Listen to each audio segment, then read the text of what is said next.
This episode of the Y-Files is brought to you by PDS Debt. Enoch warned the giants and the watchers of the world, repent or feel God's wrath. They ignored his warning. The floodgates of heaven burst forth and water rushed over the earth, destroying everything. The only thing to survive is a single vessel, a huge ship, the Ark. 5 months later, the waters recede and the Ark made ground on a mountaintop. A man named Noah emerged and civilization began again. Some version of the Noah's Ark story exists in almost every religion and every culture on Earth. But did Noah and the Ark really exist? Well, there's evidence that they did. So much evidence that it was classified by the CIA for almost 50 years. But why classify it? Well, there are two problems with the Noah's Ark story. One, the Ark is much older than anyone thought. And two, the man named Noah, he wasn't a man. At least, not a man from Earth.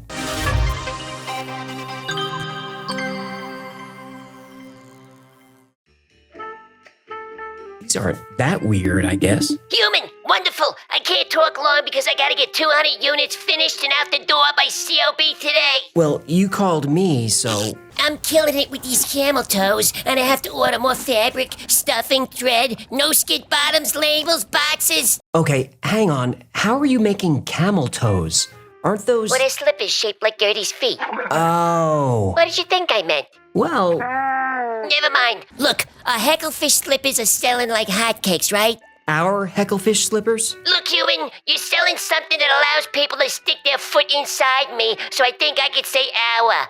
Technically, it's just your likeness. Yeah, well, every time I see someone slip their foot inside one, I swear I could feel it all the way up my... Okay, that'll do. Thank God those slippers aren't voodoo dolls, huh? I'd never be able to sit down again. Okay, that's enough. Remember, you licensed your likeness to me to fund that Hecklefish Sings Vegas album. Well, that's gonna be big. Somewhere beyond the sea, somewhere waiting for me, my lover stands on golden sand. What do you want? Take it easy. Okay, look, I need another teensy-weensy little teeny-tiny baby weenie loan of, say, 15 large. The bank turned me down because I have too many credit cards and loans, but I need the money so everyone can have soft, pretty little camel toes this holiday season. Okay, one, I'm not loaning you $15,000. And B, I'd seriously consider changing the name of this product. And third, why don't you just call PDS? Oh, it sounds like you're gracefully sliding into today's sponsor. Yep. If you're making payments every month and your balances aren't going down, PDS can help. They roll your debt into one low 0% interest monthly payment. You can save thousands in interest and fees and pay off your debt in a fraction of the time. But my pile of debt is high and my credit is not. No problem. Everyone with over $10,000 in debt qualifies, and there's no minimum credit score required. Bad and fair credit accepted. Perfect. Did they give us one of those linkety-clickety things? Sure did.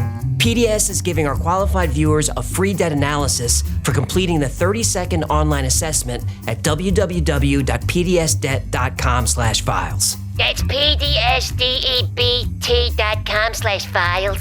You got it. Perfecto. I'm gonna stuff a camel toe in every stocking. Okay, you seriously need to change that name. Gotta go. Lots of sewing to do. The camel toe came floating from across the sea.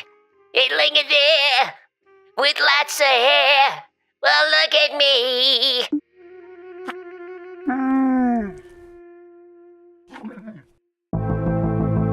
James Bruce was born to a wealthy Scottish family in 1730.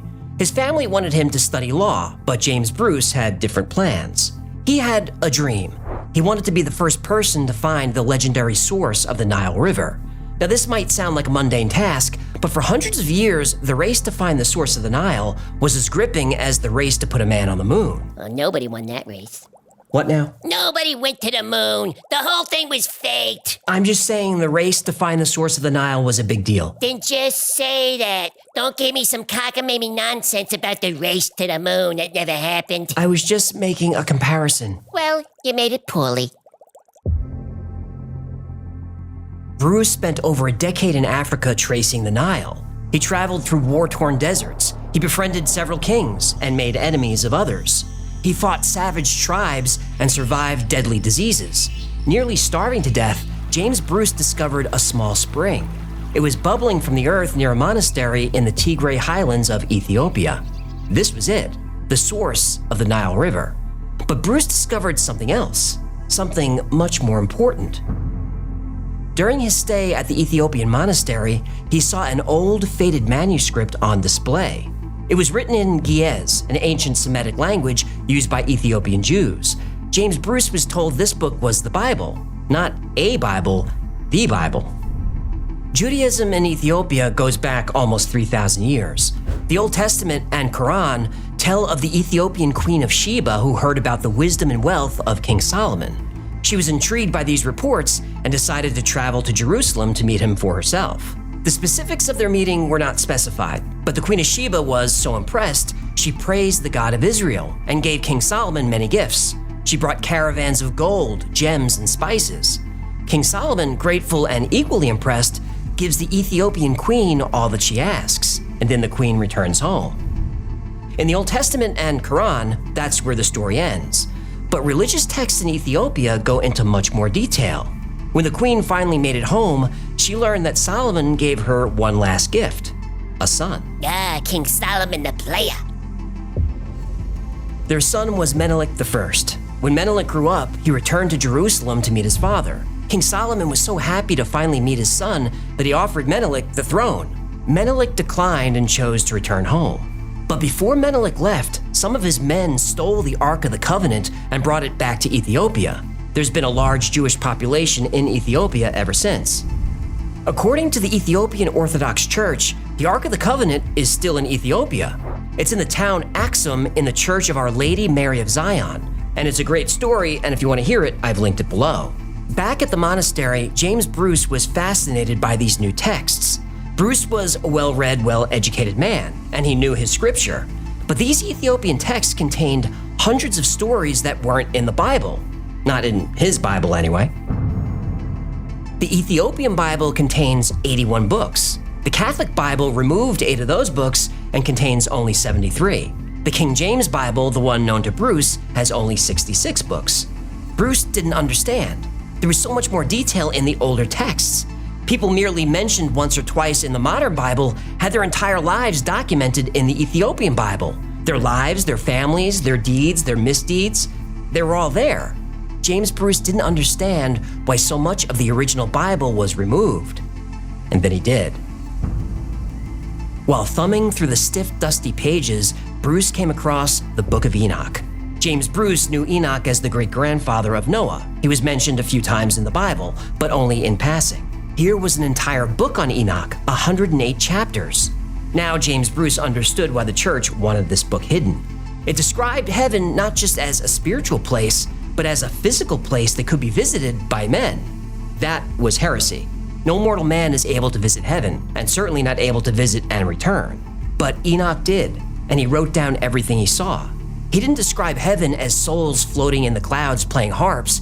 He describes it as a city in the sky with many different rooms with walls covered in gems of blinking lights, and godlike beings going about their business. Now, Enoch wouldn't have known it at the time, but he was describing a spacecraft.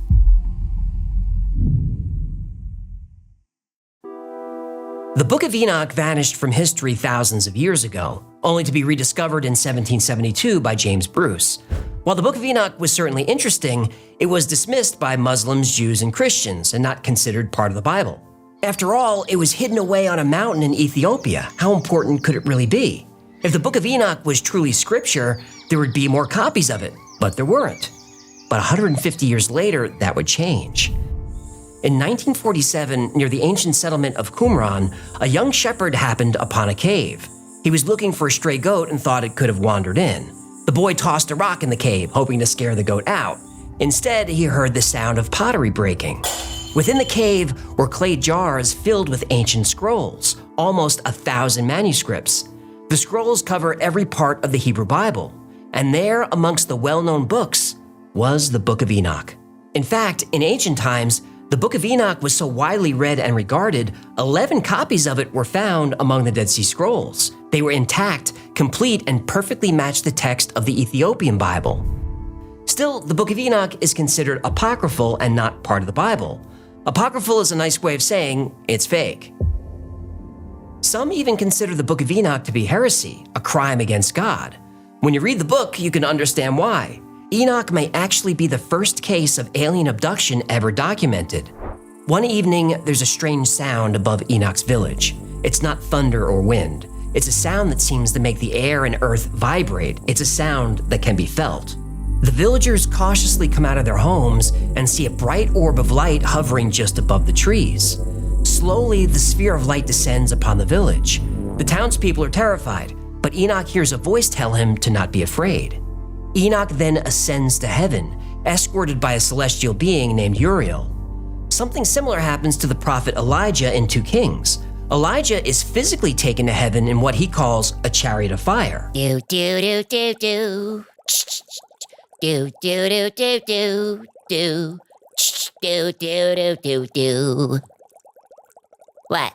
It's easy to see that a man living thousands of years ago would describe a rocket or a spacecraft as a chariot of fire. Do do do do do do do do do do do do. That's enough. Okay, sheesh, what a grouch. In Abrahamic religions, souls of the righteous go to heaven after death. Maybe Jesus takes them by the hand, maybe they follow a loved one through the light, or maybe they just arrive there. This is not what happens to Enoch. Like Elijah, Enoch is physically taken to heaven and writes down everything he sees. He doesn't write this from memory. He's literally walking around with Uriel writing things down. He was instructed to do so by God. And although Enoch describes this journey in religious language, he's also pretty scientific. He describes seeing mountains below. He sees every river on earth. He describes seeing how the winds are made, possibly referring to cloud formations. Enoch sees all of this as divine, but his account could be referring to technology. A smartphone would seem supernatural to someone living thousands of years ago. A spaceship would be incomprehensible. When Enoch arrives in heaven, The mothership. he's shown a bunch of doors. He calls them 12 gates. Each door has a name and a purpose. He sees beings walking in and out of the doors, going about their business. Enoch calls these beings angels and archangels. Like Uriel, they radiate light.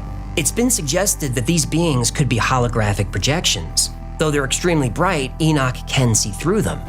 Enoch is then taken on a tour of the cosmos. He travels the galaxy. He's shown the movement of celestial bodies. He's told about man's place in the universe. Uriel teaches Enoch about the solar system. He's told the length of an Earth year is 364 days. He's shown the lunar cycle. He's shown how constellations move across the sky. This is interesting because the Book of Enoch was written thousands of years before many of these discoveries were made. Now, you would think that there would be nothing above heaven, but wherever Enoch is, this place has a ceiling. Enoch specifically calls it a lofty roof. Enoch is taken to a giant room full of plants that he doesn't recognize. Uriel calls it one of the storehouses of nature. Now, this could be an arboretum or a garden. When humans finally travel through space, there will definitely be gardens on their ships. Enoch is shown an object with writing on it he calls the Book of Life.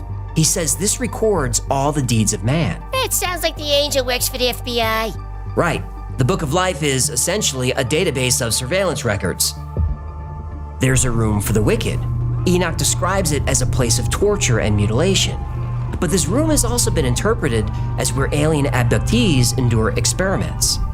Finally, Enoch enters the room with the throne of God. He said there's no way to describe or comprehend him. He averts his eyes. God tells Enoch the secrets of the angels and the nature of the universe. He shows Enoch the different dimensions of existence. He shows Enoch visions of the past, present, and the future. And that's when Enoch finally learns why he was summoned and told to write everything down. God needs a witness. He needs someone to describe what heaven and hell are like, someone whose words will be passed down for generations so mankind has a written record of the afterlife. God also needs Enoch to deliver a message to some of God's angels on earth. And the message is not good news.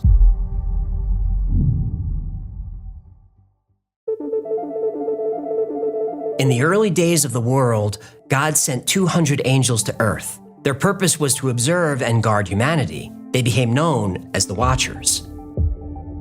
Typically, angels are considered spiritual beings, but in the Book of Enoch, the Watchers are physical entities.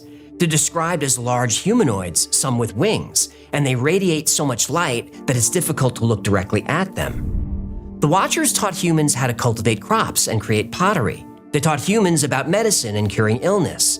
The Watchers taught humans about astronomy and astrology. In ancient Sumerian texts, which Enoch is probably based on, 300 beings are sent to Earth from palaces in the sky. These beings are called the Observers.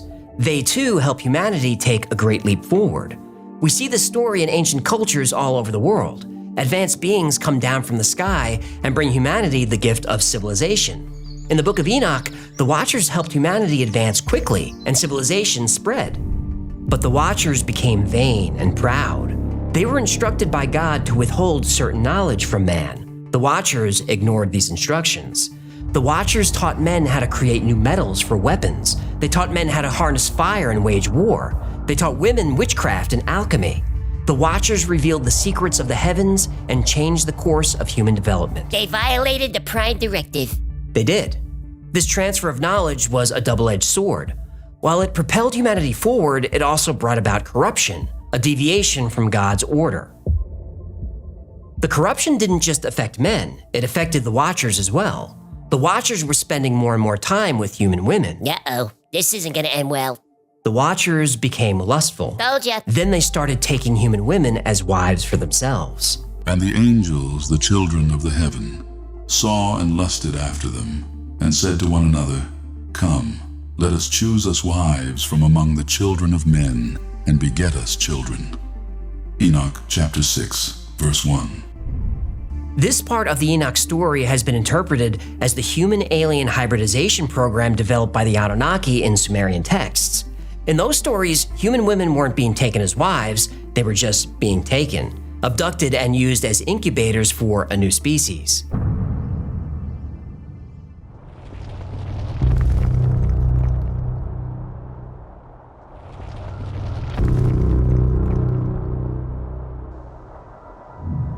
This union of celestial and mortal bloodlines gave birth to a race of giants, the Nephilim.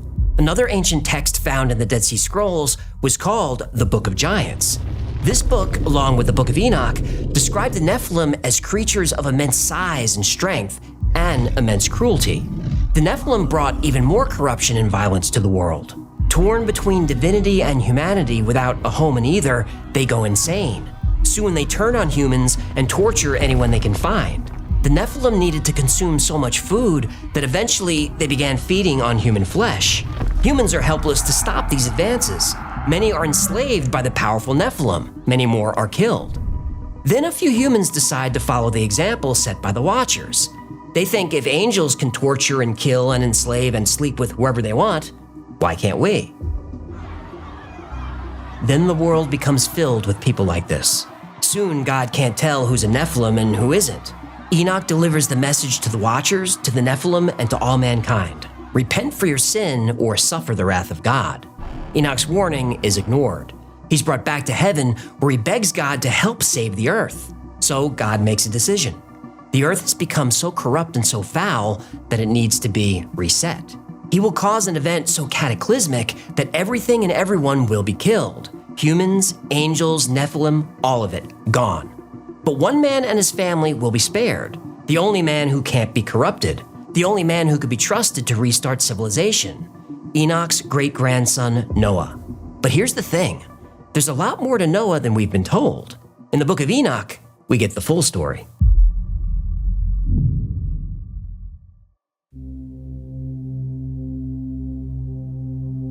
In Genesis, God appears to Noah and says the world is to end.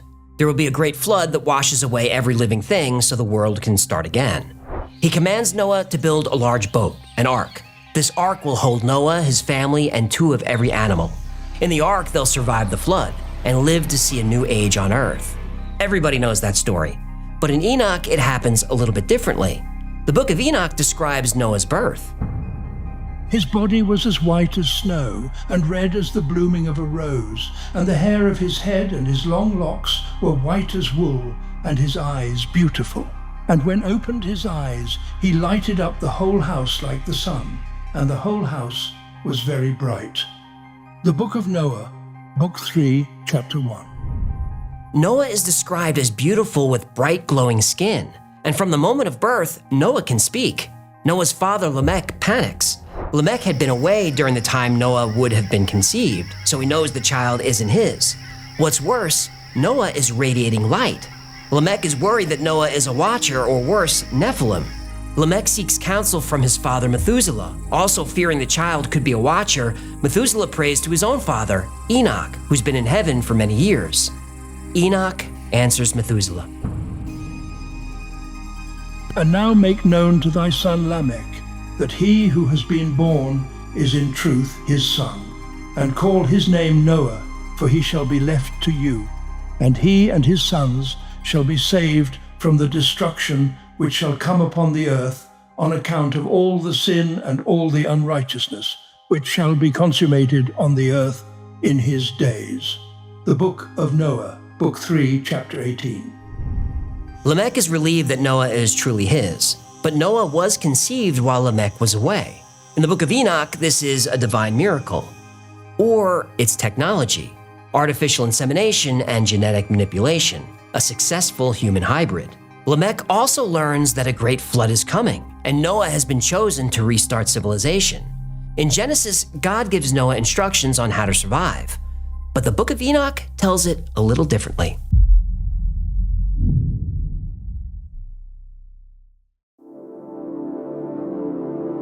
The story of Noah and the flood is primarily found in the book of Genesis, chapters 6 through 9. This narrative is one of the most well-known in the Bible. So God said to Noah, I'm going to put an end to all people, for the earth is filled with violence because of them. I am surely going to destroy both them and the earth. But the book of Enoch tells it a little differently. First, it's Uriel who tells Noah about the flood, not God. And the intention of the flood is not to destroy all humans. According to the book of Enoch, the primary targets of the great flood are the fallen angels known as Watchers and their human hybrid offspring, the Nephilim. Most humans will also die, but this is considered necessary collateral damage. It's the only way to reset creation and wipe the slate clean. If some humans survive, great. If they don't, it doesn't matter. Only Noah matters. Noah was given specific instructions on how to build the ark and survive. Make yourself an ark of cypress wood. Make rooms in it and coat it with pitch inside and out. This is how you are to build it. The ark is to be 300 cubits long, 50 cubits wide, and 30 cubits high. Make a roof for it, leaving below the roof an opening 1 cubit high all around.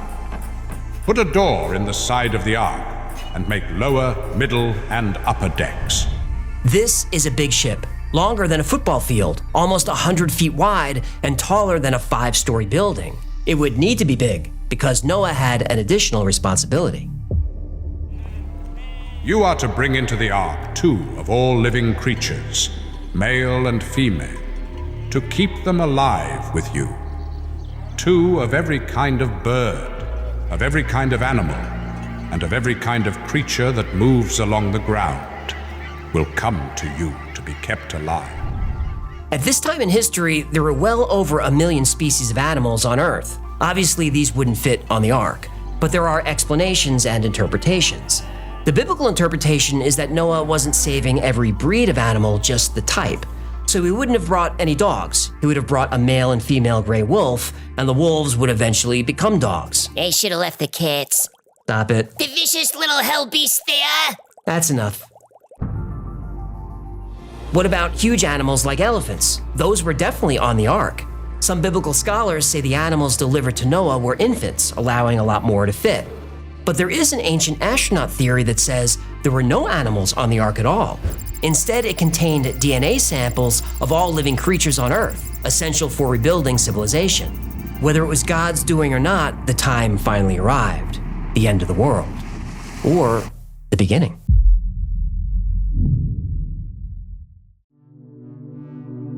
With Noah, his family, and the animals safely aboard the ark, the flood began. On that day, all the fountains of the great deep burst open, and the floodgates of the heavens were opened, and the rain fell on the earth 40 days and 40 nights. As the waters raged over the earth, anyone not on the ark drowned. It took 5 months for the water to recede, and another 5 or 6 months for the land to be dry enough to leave the ark. Noah and his family and the animals were on the ark for a full year. For thousands of years, believers and skeptics have debated the scale of the flood, or even if it occurred at all. Some have argued the biblical flood was not a global event, but a local one. The best-known theory to support this is the Black Sea deluge hypothesis. First proposed in 1997, it argues the Black Sea was a freshwater lake around 260 feet lower than it is today. It was cut off from the Mediterranean Sea by a rocky sill in the Bosphorus Strait. Then, around 8,400 years ago, the Laurentide ice sheet collapsed, causing an abrupt sea level jump. This sent a catastrophic inflow of Mediterranean seawater over this natural dam and into the Black Sea. Almost 40,000 square miles of land were flooded. This significantly expanded the shoreline to both the north and the west. 200 times the flow of Niagara Falls poured through every day, and each day the level of the Black Sea rose several feet. And this continued for 300 days, creating the Black Sea as we know it today. Undersea surveys have revealed human-made structures. The remains of freshwater fish have also been found. The memory of this massive flood could have been passed down through the generations. Then it was finally documented in flood narratives found in both the Sumerian Epic of Gilgamesh and the Book of Genesis. So there's evidence of a local flood, which would have been the entire world to the people living there. But how about an actual global flood? A flood that affected every part of the earth? Skeptics claim the biblical flood could not have occurred because there's no actual evidence for a global flood. With all due respect, those skeptics are wrong. Many Jews, Christians, and Muslims believe the Great Flood is symbolic, an allegory to serve as a warning to mankind: be righteous or be destroyed. Others take the Bible literally and claim Noah was a real man who built a real boat to survive a real flood. What if they're both kind of wrong? What if there was a flood, but the man known as Noah is known by different names in different cultures? The ancient Sumerian Epic of Gilgamesh is the first flood story. Utnapishtim is warned by the god Ea about a great flood. He builds a large boat to save his family and animals from the deluge sent by the god Enlil. And Enlil was also Anunnaki! Right. In Hinduism, Manu, the first man, saves a fish who later warns him of a great flood. The fish instructs Manu to build a boat, and when the flood comes, the fish guides the boat to safety, carrying Manu, the 7 sages, and the seeds of life. In Native American Ojibwe mythology, a great flood occurs. Nanabojo, a cultural hero, survives by floating in a boat along with various animals. And there is an Australian Aboriginal myth, Tiddalik. A giant frog drinks all the water in the world, causing a drought. When he releases the water, it causes a great flood. A boat is used to survive this deluge. The Chinese have the Gunyu flood myth, which cleansed the earth.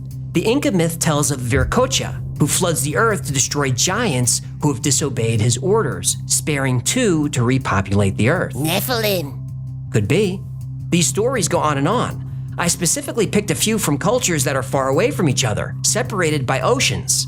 In all, there are about 250 separate flood myths, but every story is eerily similar. For years, the similarities between these stories was considered coincidence.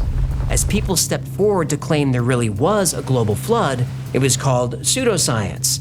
But as often happens, the only difference between pseudoscience and science is time. I think that the evidence is consistent with what I will call a mega-scale pluvial event over North Africa. Most likely consistent with the Pleistocene-Holocene transition and the great flooding events that we know are well documented from other places in the world.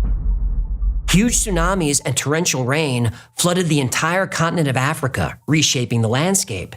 At the same time, on the other side of the world, the same event. Here, what you have to visualize is a tsunami sweeping over the land that's over 1,000 feet deep. That's what happened here.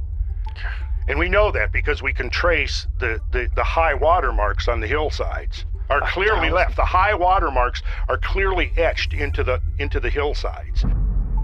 This is the Great Flood at the end of the Younger Dryas, where the ice caps suddenly melted and raised the sea level of the Earth by hundreds of feet. Anyone living near a coastline would be gone. Any settlements or cities below a certain elevation would be destroyed. The cause of this event is still being debated. Some believe a large asteroid impact or a series of impacts caused the sudden melting of the ice. Another theory, the one I believe, is that a massive solar flare hit the Earth. This would cause the ice to melt everywhere at once and explain why flood myths exist in every corner of the world. Whatever caused it, it was a catastrophic event, an event of biblical proportions, literally. But there were survivors. Maybe not just Noah. Maybe there were many Noahs. If an asteroid or solar flare hit, there wouldn't be much time to prepare, but there would be some time. Maybe groups of people anticipated the rising seas and built boats. Or, as some theorize, and many myths say, a being came down from the sky and warned people of the coming catastrophe. Those who heeded the warning would get to building boats right away. Those that survived passed down the story to their descendants. There could have been arks all over the world. Or maybe there really was only one ark. And if there was, where is it? Does it still exist? Can it be found? For that answer, we turn to the CIA.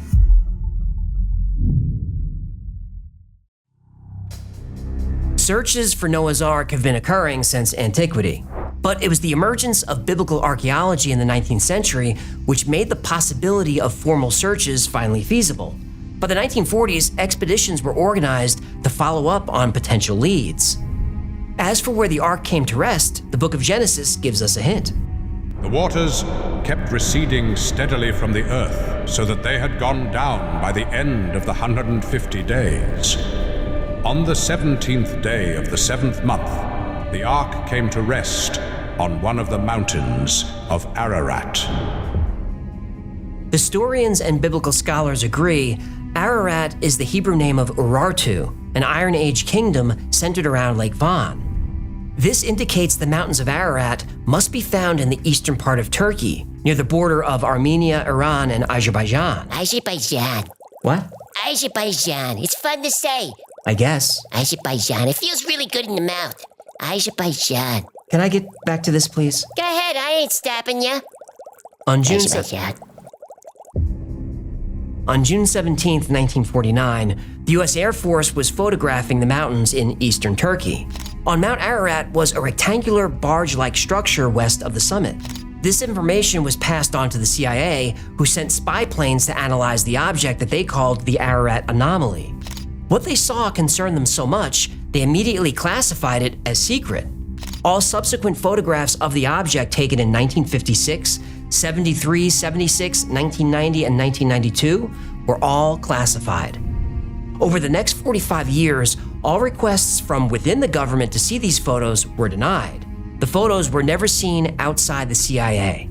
In fact, for years, the CIA said the photos didn't exist at all. Thanks to the Freedom of Information Act, 6 frames from the 1949 footage were released to the public in 1995. By 1999, the CIA finally made their Noah's Ark files available to the public. And these documents proved that the search for Noah's Ark had reached the highest levels of the American government. Later, higher resolution photos show no barge. The 1949 picture was most likely a rock formation. Maybe. Probably. Maybe. But the Ararat anomaly is not the only structure that looks like Noah's Ark. There is another, a ship made of solid stone.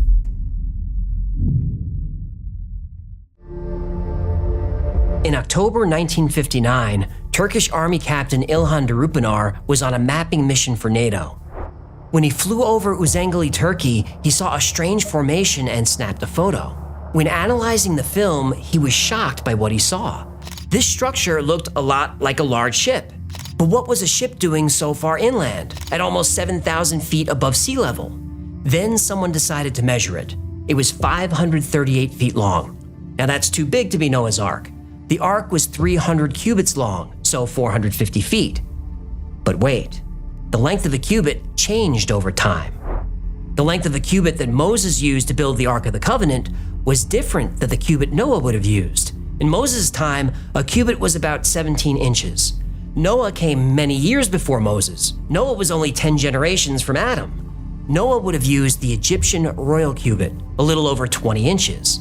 The Darupınar ship was exactly 300 royal cubits long and 50 royal cubits wide. This location is exactly where the Bible said Noah made landfall. Many people think Noah landed on Mount Ararat, but that's not what the Bible says. The Bible says the mountains of Ararat. Mount Ararat is a volcano and has erupted a few times since the days of Noah, as recently as the 1840s. In fact, geologists believe Mount Ararat is a relatively young mountain and probably wasn't there during the flood. The Darupanar location is only a few miles from Mount Ararat. A ground investigation was done. In the area was found about 30 drogue stones. A drogue stone is a heavy rock with a hole at the top. Ropes went through the holes. Then they were hung from the bottoms of ancient ships to stabilize them in rough seas. Why are there anchor stones in the mountains of Ararat? They're 200 miles from the closest ocean, but there they are. Also on the site, the ancient settlement of Nashwan was discovered. Most of the evidence has been lost to treasure hunters, but as recently as the 1970s, there were stone foundations of ancient homes still visible. This is believed to be the first settlement after the flood. The site is so important that there's a huge cemetery in the area. People from all over the world requested to be buried here. Not hundreds of people, not thousands, as many as 1 million people wanted to be buried at this location. Now all that was left was to examine the boat structure itself. Researchers looked for signs of animal remains. They looked for metal nails. They looked for petrified wood. They found all three. After Darupanar discovered the site of the Ark, there was an earthquake in the area that exposed the hull of an ancient ship. Geologists visited the location and said it's a natural formation, and that was that. But in 1977, biblical researcher Ron Wyatt renewed interest in Noah's Ark. We believe that God has preserved in the earth and under the seas remains of the major events discussed in the Bible. Physical remains. Over a number of years, Wyatt brought geologists and other scientists to investigate the Darupanar site. Oh, look at that. Oh, well, wait a minute. Wait a minute, let me get a close-up of that. Kind of, You want my hand in there? yeah, just to point at those little flakes of iron that are coming out, like right there. There and there. Huh. Metal detectors were brought in and calibrated to search for iron. Not only did they find iron, they found it at regular intervals, indicating something man-made. Do you want a measuring tape to measure these things, how far apart they are? The on-site team ran tape along the ground where iron was detected. It was a ship.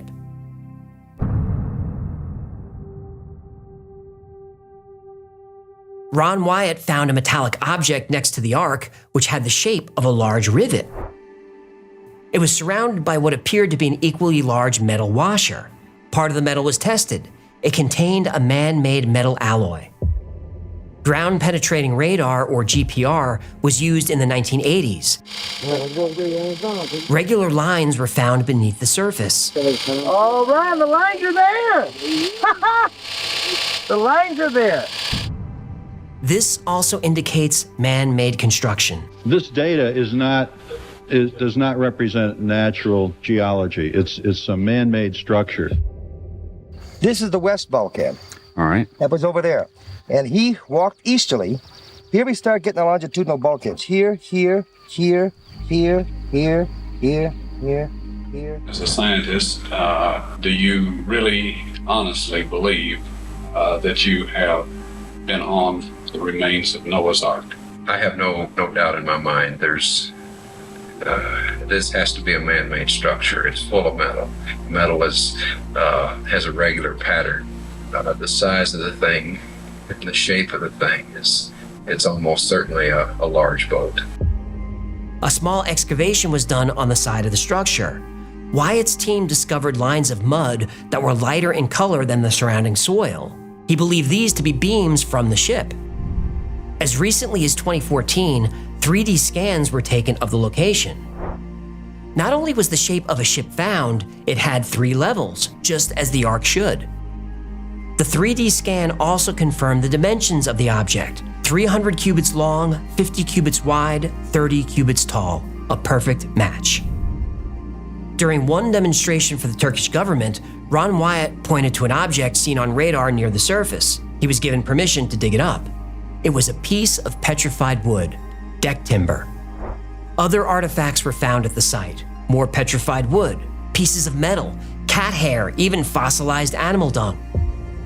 Researchers found evidence of the fence around Noah's house, where he raised livestock. You can see the system of fences here that appears to have been a system of corrals and pens. They found the altar he used to make sacrifices to God. They even found the grave of Noah's wife and a stone sarcophagus. Almost immediately after the discovery, grave robbers stole her body and allegedly sold it on the black market for millions of dollars. All this evidence was so compelling that the Turkish government officially claimed this was the place where Noah's Ark landed. There's even a visitor center and the area is open to the public. But if the Ark really has been found, what does that mean? Does that mean everything in the Bible is true? Were there angels, watchers? Were there Nephilim? Is the earth really much younger than we thought? And my big question is God the angry, vengeful God we read about in the Old Testament? There's evidence of the Ark. There's evidence of the flood. If God punished humanity for being wicked, we should be very careful. We might want to try to be better people. We should be more kind, more honest, more forgiving. God already destroyed humanity once. We're his second try. And you know what they say? Third time's a charm.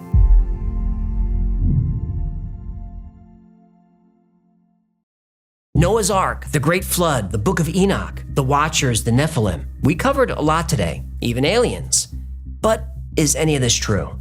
Well, let's work backwards because that's the easiest way to do this. Ron Wyatt was not an archaeologist. He was a nurse by trade. He claimed to have all the requirements for a master's and a PhD in antiquities, but that wasn't true. He claimed to be a Korean War veteran, and that wasn't true. He claimed to have discovered the Ark of the Covenant, but he didn't. I'm always amazed, and again, I don't hate Ron Wyatt. I don't even really dislike him, to tell you the truth. I dislike what he's doing. I realize that he's deceived, in my opinion, thousands of people. He said he found the ancient cities of Sodom and Gomorrah. He didn't. Ordinarily, I don't say anything without I can prove it, because it's rather embarrassing to make a statement and somebody say, well, can you show me some evidence? And I can't. He claimed he found the location where Moses parted the Red Sea. He even said he found evaporated blood of Jesus Christ. He had the blood rehydrated and examined.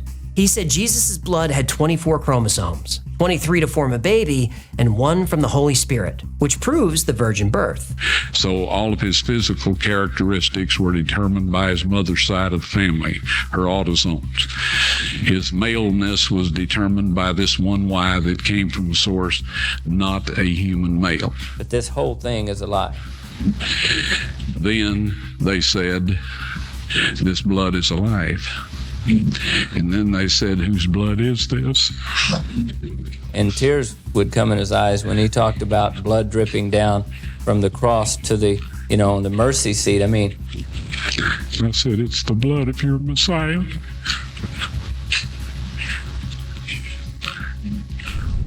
And I don't like seeing God's work so grossly misrepresented to get funds from people and to get support from people. Ron Wyatt's work is still very popular on the internet, and I can understand why. This is an incredible story. But if you look just a little deeper, you'll find statement after statement from people who were lied to by Wyatt and defrauded out of quite a bit of money. One patron of Wyatt's lost $30,000 on one of these holy adventures. Wyatt said he needed another $10,000. This patron said only if you take a lie detector test. At first, Ron Wyatt scoffed, but he needed the money. He took the test. The man who administered the test said, and I quote, he failed just about everything except his name. But what about all the evidence? The metal detectors, ground-penetrating radar? Well, most of it was faked or cherry-picked. The metal detectors used weren't professional. They were purchased from the back of treasure hunting magazines. Modern professional metal detectors have found iron at the site, but it's the same type of iron found in soil all over the area. No trained scientist has ever seen any of the petrified wood or petrified dung or anything like that. The only people who saw these things were Ron, or the people paid by Ron. Now, the Drogue stones are a compelling piece of the story because they are there, and they've clearly been there a long time. But the stone is locally quarried. Drogue stones from Noah's Ark would have come from Mesopotamia, not the mountains of Turkey. And the boat-shaped formation is probably the result of a mud flow. You can see shapes like this all over the area. Now, supporters of Ron Wyatt's theories, and there are a lot of those, have answers for all of this. That the boat was actually higher up the mountain but traveled down a lava flow. But boats don't float on lava. They burn. They burn real good. But thousands and thousands of people throughout history did and do consider this a holy place. Maybe Noah's Ark was there. I can't prove it wasn't, but I can prove Ron Wyatt was a liar. Now, as to why the CIA kept the photos classified, well, it was the Cold War, and these were photos from spy planes, and a few of those planes weren't exactly in friendly airspace. After the fall of the Soviet Union, releasing the photos wasn't a problem. Now, the Great Flood. If you follow this channel, you know that I believe that really happened, and I believe it happened at the end of the Younger Dryas. I believe a massive solar event melted the ice caps and created the biggest catastrophe in human history. And if you follow this channel, you also know that the thing I fear most is not nuclear war or civil unrest or pandemics. I fear the sun. If an asteroid is headed our way, we'll see it, and we may even be able to do something about it.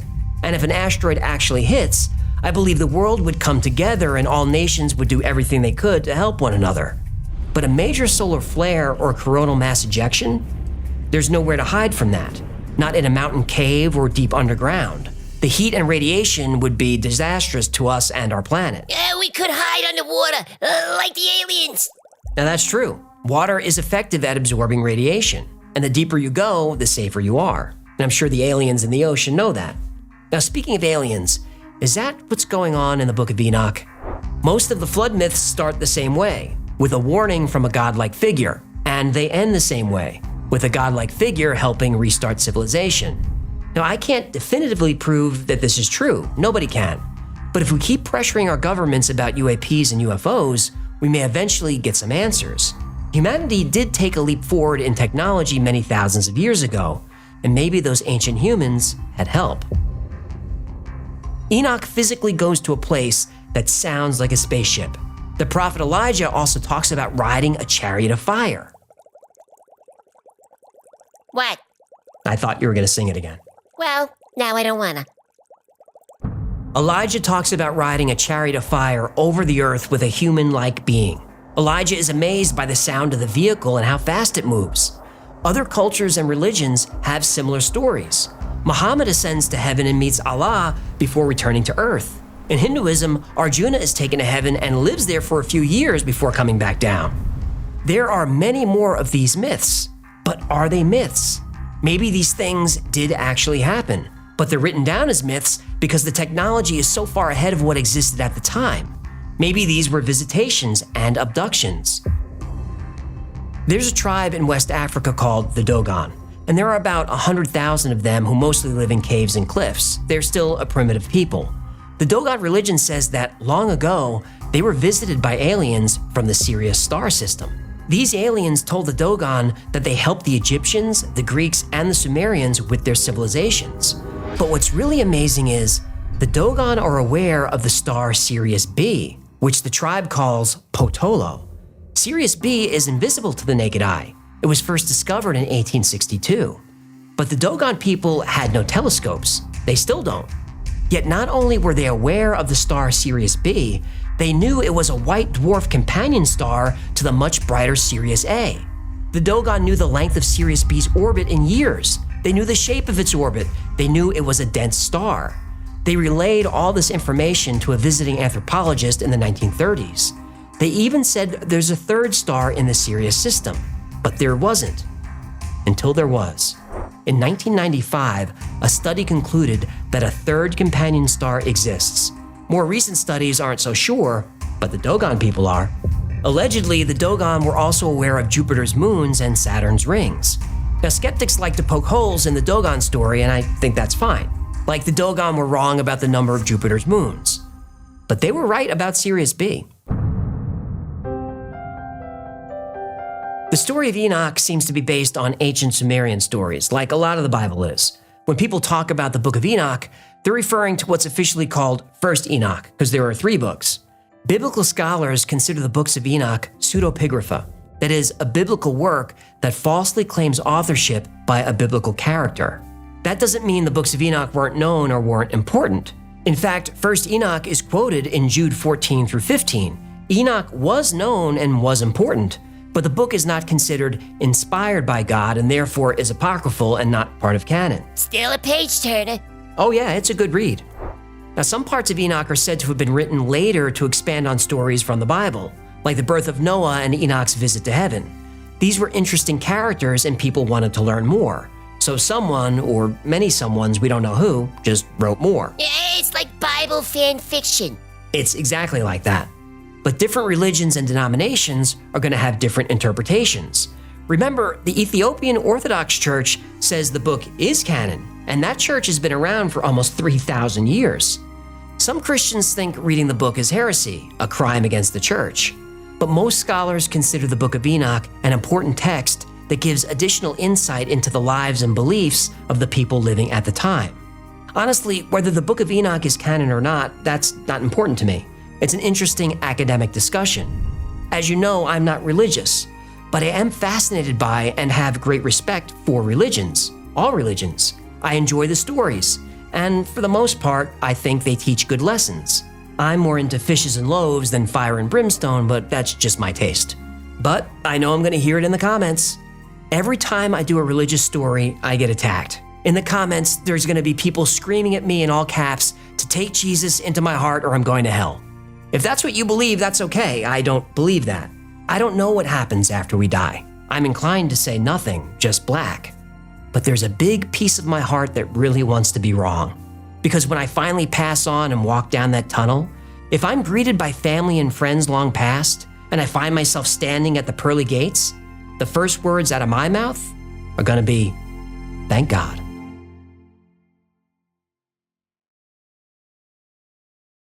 Thank you so much for hanging out with us today. My name is AJ, that's Hecklefish. Peace be unto the human. Grateful am I for thine eyes that have watched and thine ears that have heard. This has been the Y-Files. If you had fun or learned anything, do him a favor, subscribe, comment, like, share. Hitting the buttons really helps us out. And like most topics we cover on the channel, today's was recommended by you. So if there's a story you'd like to see or learn more about, go to theyfiles.com/tips. And remember, the Y-Files is also a podcast. Twice a week, I post deep dives into the stories we cover here on the channel. I also post episodes that wouldn't be allowed on the channel. It's called the Y-Files Operation Podcast, and it's available everywhere you get your podcasts. Now, if you need more Y-Files in your life, because who doesn't, check out our Discord server. There are thousands of people, I think we're up to 35,000 members. Well, there's thousands of people on there 24/7, and they're into the same weird stuff that we are. It's a great community, it's a lot of fun, and it's free to join. Now, special thanks to our patrons who make this channel possible. Every episode is dedicated to you, and as you know, I could not do this without your support, so thank you. And if you'd like to support the channel, we'd love you to become a member on Patreon. For as little as $3 a month, you get access to perks like you see the videos early with no commercials, you get access to merch only available to members, plus you get 2 private live streams every week just for you. Another great way to support the channel is grab something from the Y-File store. Come forth and partake in our wares, for in your hands they shall find purpose, and through your stewardship their journey shall be fulfilled. What does that mean? Grab a Hecklefish t-shirt, or a festival mug, or a deck of Go Hecklefish cards, or a hookie, or one of those, not a hookie, a hoodie, or one of those squeezy stuffed animal Hecklefish talking doll fish toy. That's gonna do it. Until next time, be safe, be kind, and know that you are appreciated.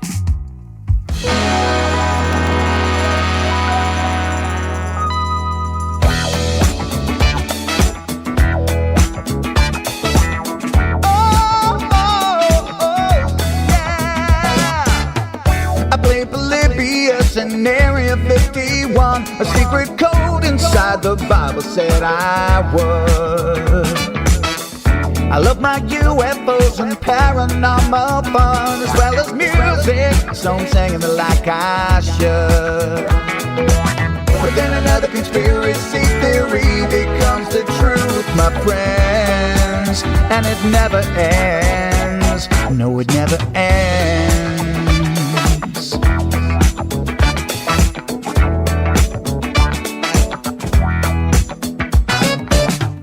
I feel the crap cat and got stuck inside Mel's hole with MK Ultra. I'll be an only two aware. Did Stanley Kubrick fake the moon landing alone on a film set, or were the shadow people there? The Roswell aliens just fought the smiling man, I'm told, and his name was Cold. And I can't believe I'm dancing with the fish. Heckle fish on Thursday nights, Wednesday J2, and the Wi-Fi's helping me all through the night. All I ever wanted was to just hear the truth, so the Wi-Fi's on repeat all through the night.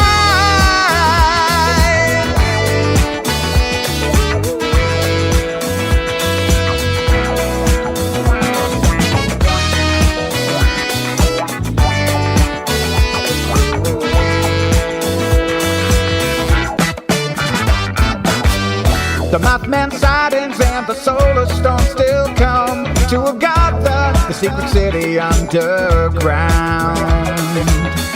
Mysterious number stations, planet Serpo 2, Project Stargate, and what the Dark Watchers found. We're in a simulation, don't you worry though.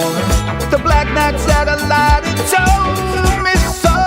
I can't believe I'm dancing with the fish. Heckle fish on Thursday nights, Wednesday J2, and the Wi-Fi's on repeat all through the night. All I ever wanted was to just hear the truth, so the Wi-Fi's on repeat all through the night.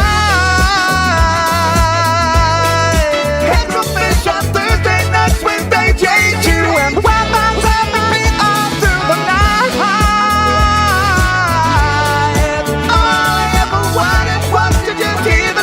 So the Wi-Fi's on repeat all through the